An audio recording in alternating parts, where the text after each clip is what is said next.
헌정 사상 추경 관련으로 대통령이 시정 연설을 한 건 처음이라고 하죠. 자, 이에 대한 야당 측의 반응을 살펴보겠습니다.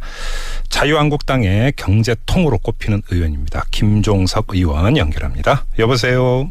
네, 안녕하세요. 예, 안녕하세요, 의원님. 네. 자, 문재인 대통령의 시정 연설 들으셨죠? 어떻게 들으셨어요?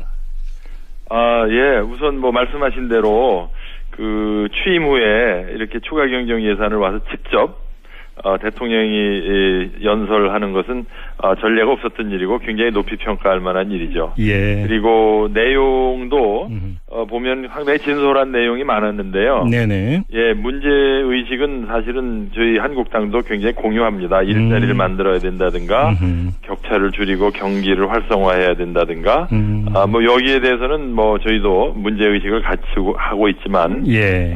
그 자세한 내용, 특히 추가 경정 예산 내용을 보면 저희들이 동의하기 어려운 내용이 많아서 네. 지금 문제 제기를 하는 겁니다. 자, 근데 지금 자유한국당의 입장은 추경안 심사 자체를 거부하고 있는 거죠. 그렇습니다. 우선 추가 경정 예산 그 국가재정법에 보면 법적 요건이 있는데, 예, 지금 여당에서는 뭐 대량 실업을 얘기한다고 하는데, 네. 지금 대량 실업의 가능성이라든가 현실화는 지금 진행되고 있지 않고 저희가 보기에, 네. 그리고 또 경기도 어느 정도 지금 회복 조짐을 보이고 있기 때문에, 네. 좀 그 상황에도 맞지 않고, 그래서 저희는 지금 일자리 창출을 위한 취지에는 동감을 하더라도, 예. 그 내용을 보면 지금 제출된 예산안과는 도저히 목적도 수단도 적절하지 않고 받아들일 수 없고 정하고 싶다면 다시 제출해야 되지 않을까 하는 게 저희 생각입니다. 그러니까 한마디로 국가재정법에 규정되어 있는 그 추경 편성 요건에 해당이 되지 않는다 이런 주장이신데요. 이제 네네. 같은 주장을 하던 다른 야당들, 예를 들어서 국민의당이나 바른정당 같은 경우 추경안 심사에 착수하기로 여당하고 합의를 봤단 말이죠. 자, 그럼 이런 네. 다른 야당들의 이런 합의는 어떻게 평가하세요? 그러니까 저희로서는 상당히 이해하기 어렵죠. 특히 네.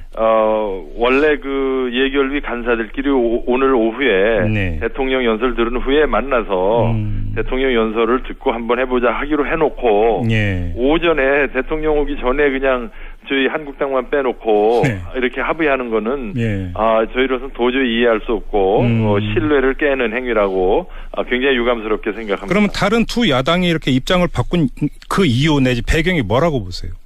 글쎄, 저희로서는 도저히 이해가 안 가는 선택을 하신 걸로 봅니다. 그 반나절을 못 기다리고 네. 이렇게 해야 할 무슨 이유가 있는지 예.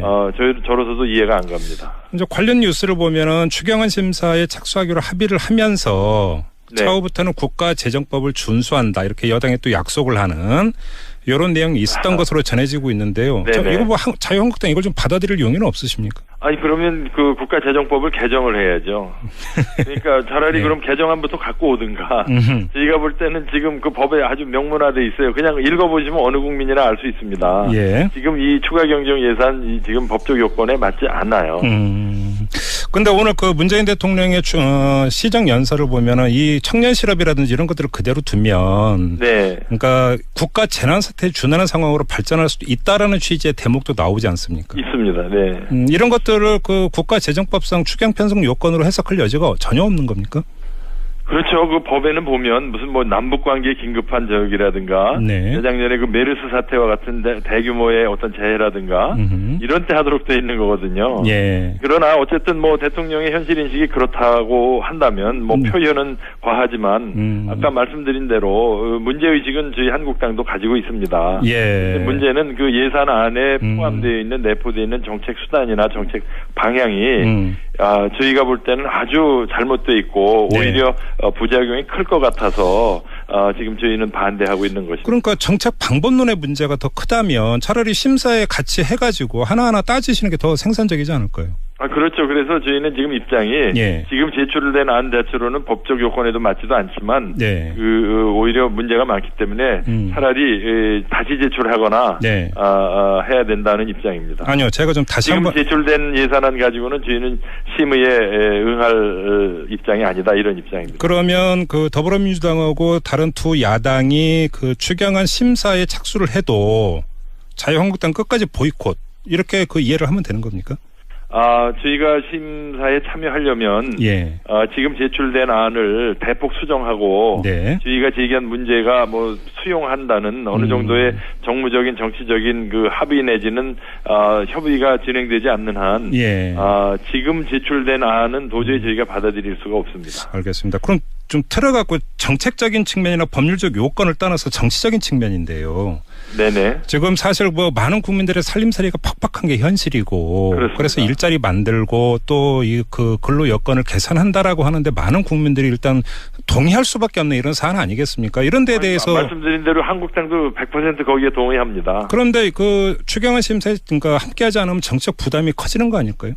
아니죠. 저희는 오히려 네. 바로 그 일자리를 만들고 경기를 회복하는 예. 진짜 의미 있는 예산안, 추가 경정 예산안이라면 예. 고려해 볼 수는 있겠죠. 그러나 지금 상태로는 오히려 안 하는 게 나라 경제를 위해서 더 바람직하겠다. 네. 이런 입장입니다. 그러면 다시 한번 이게 추경안을 다시 짜서 다시 제출하면 모르겠다 이제 이런 말씀을 하셨는데 네. 그런 접근법 말고요. 지금 네네. 정부가 짜놓은 추경 이제 항목에서 일부 조정을 해서 한국당 이게 꼭 필요하니까 그러니까 넣자 이런 식으로 절충할 여지 이것도 없는 겁니까? 그런데 지금 보시다시피 지금 예산 주무장관 경제부총리가 취임한 지 이제 이틀 됐나요? 예예. 그렇죠. 그리고 경제 수석도 없죠. 일자리 수석 비서관도 아직 임명 안 했죠. 예. 근데 어떻게 어디서 어느 하늘 아래서 예산안을 짜서 11조 원이라는 예산을 갖고 왔는지 저희는 우선 그 배경부터가 이게 졸속일 수밖에 없습니다. 그래서 다시 이게 국정이라는 게 예. 1조도 아니고 11조를 예. 이런 식으로 하면 안 된다. 경제부총리 새로 취임했고 그리고 경제수석, 일자리 수석도 임명하고 네. 공식 절차를 밟아서 해야지 내용을 보면은요 그냥 선거 때 그냥 일종의 파퓰리즘으로 그냥 공약 내용을 다 주워 담은 내용이에요. 예. 그래서 저희는 이제 문제 제기를 하는 것이죠. 알겠습니다. 이제 이건 이제 예결위에서 이제 다뤄질 사안이고요. 네. 자, 의원님께서 또 이제 국회 정무위원회 소속아니십니까? 네, 그렇습니다. 자, 이제 김상조 공정거래위원장 후보자 인사청문회가 있었는데 보고서 채택이 오늘 또 무산이 됐어요. 좀 이 점을 여쭤볼게요. 이게 네. 정무위에 소속돼 있는 자유한국당 의원 개개인의 의견도 그러니까 똑같이 이건 문제가 있다라는 겁니까? 아니면 지도부의 의지가 지금 관철이 되고 있는 겁니까? 이거는 어디까지나 우리 정당 차원에서 예. 이제 종합적으로 평가해서 정하는 거 아니겠습니까? 네네. 그런데 당 지도부는 아무래도 정무위에서 직접 청문회에 임했던 의원들의 의견을 존중하시겠죠. 예예. 근데 저를 포함해서 우리 정무위원들이 6분인데 네네. 위원장은 빼들어 포함해서 기본적으로 좀 부적격이라는 입장입니다. 네. 그래서 부적격이라는 것을 명기하는 인사청문회 보고서라면 저희가 동의하지만 네. 지금 여당에서 이야기하는 대로 적격 보고서는 저희는 동의할 수가 없고 네. 따라서 보고서 채택이 지금 지연되고 있다고 말씀드릴 수 있겠습니다. 그럼 이거 지금 채택 전망은 어떻게 봐야 되는 겁니까?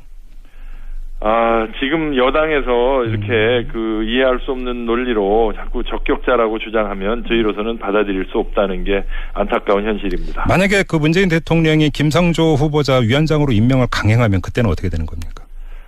그러면은 이제 뭐 정치적으로 굉장히 좀 협치랄까? 네. 이런 것은 애로가 있을 거고요. 네. 또 정작 이제 공정거래위원장 자격으로 정무위원들 야당과 관련할 때 네네. 여러 가지로 아마 업무 수행에 쉽지 않지 않을까 하는 걱정을 하고 있습니다. 여러 가지로 어쨌든 간에 뭔가 시작하려면 네. 서로 신뢰가 쌓이고 좋은 관계로 시작해야 되는데 이런 식으로 몰아붙이기로 하면 글쎄요. 국정에 도움이 안 될 것으로 저희는 봅니다. 알겠습니다.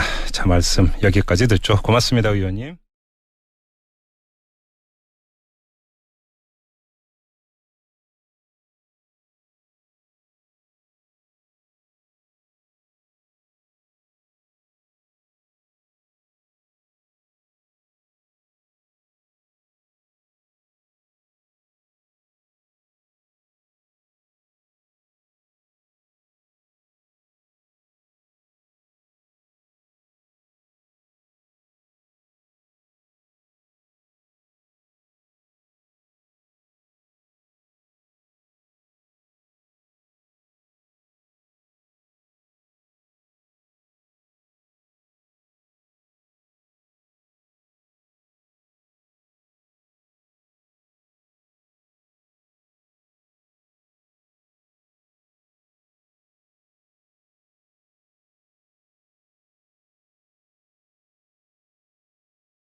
그 취임 후에 이렇게 추가 경정 예산을 와서 직접 대통령이 연설하는 것은 전례가 없었던 일이고 굉장히 높이 평가할 만한 일이죠. 예. 그리고 내용도 보면 상당히 진솔한 내용이 많았는데요. 네네. 예, 문제 의식은 사실은 저희 한국당도 굉장히 공유합니다. 일자리를 만들어야 된다든가, 격차를 줄이고 경기를 활성화해야 된다든가, 실업을 얘기한다고 하는데 네. 지금 대량 실업의 가능성이라든가 현실화는 지금 진행되고 있지 않고 저희가 보기에, 네.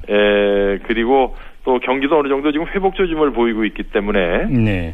좀 그 상황에도 맞지 않고 그래서 저희는 지금 일자리 창출을 위한 취지에는 동감을 하더라도 예. 그 내용을 보면 지금 제출된 예산안과는 도저히 헌정사상 추경 관련으로 대통령이 시정연설을 한 건 처음이라고 하죠. 자, 이에 대한 야당 측의 반응을 살펴보겠습니다.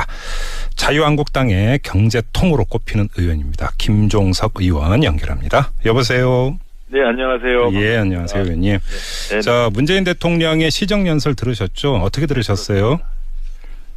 예, 우선 뭐 말씀하신 대로 뭐 여기에 대해서는 뭐 저희도 문제 의식을 갖추고 하고 있지만, 예.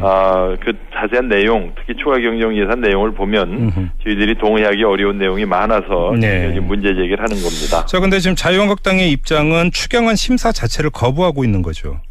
그렇습니다. 우선 추가 경정 예산 그 국가재정법에 보면 법적 요건이 있는데, 예. 지금 여당에서는 뭐 대량 목적도 수단도 적절하지 않고 받아들일 수 없고 정하고 싶다면 다시 제출해야 되지 않을까 하는 게 저희 생각입니다. 그러니까 한마디로 국가재정법에 규정되어 있는 그 추경 편성 요건에 해당이 되지 않는다 이런 주장이신데요. 이제 네네. 같은 주장을 하던 다른 야당들, 예를 들어서 국민의당이나 바른정당 같은 경우 추경안 심사에 착수하기로 여당하고 합의를 봤단 말이죠. 자, 그럼